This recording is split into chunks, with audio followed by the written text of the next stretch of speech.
Airport پہ گیا نا ابھی کراچی کے ایئرپورٹ پہ, بڑا دلچسپ واقعہ. فلائٹ لیٹ تھی, جب میرا سفر نہیں تھا آگے تو لیٹ ہو گئی. تو وہ ایئرپورٹ میں جو مینیجر ہے نا, جو پورا کراچی کے ایئرپورٹ ان کے ہاتھ میں, وہ مجھے لے گئے, انہوں نے مجھے دیکھ لیا, وہ مجھے لے گئے اپنے آفس میں بٹھایا. اور مفتی صاحب ہم تو آپ کے وردی میں باقاعدہ, اور آپ کے تو بیان صبح شام سنتے ہیں یار, چائے منگواؤ. اچھا ہو گیا فلائٹ مس ہو گئی, بڑی عقیدت کا اظہار.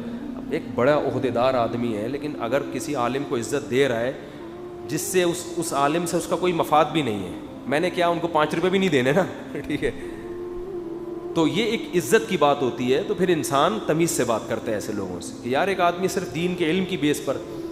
تو انہوں نے کہا, بڑی خوشی ہوئی مجھے. تو اس آفیسر نے کہا آپ کے بیان شوق سے سنتا ہوں. میں نے کہا پتہ نہیں کیا سنتے ہوں گے میرے بیان. تو انہوں نے لگا دیا, انہوں نے کہا یار ایسا دماغ فریش ہو جاتا ہے نا. اچھا ایک اور آفیسر آ کے انہوں نے کہا میں بھی سنتا ہوں. میں نے کہا, میں نے ویسے ہی پوچھا کیا سنتے ہیں, اس نے کلپ لگا دیا.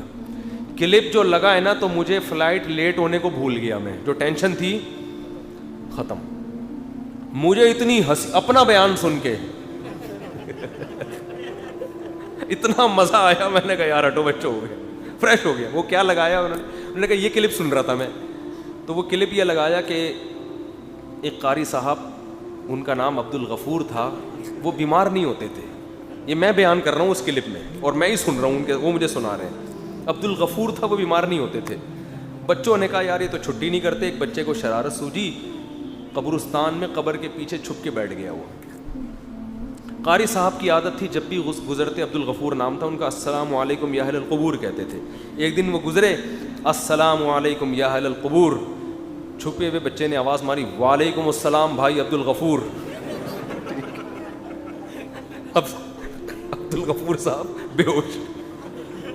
اس نے کہا لے بھائی ایک ہفتہ تو کم از کم چھٹی ہوگی.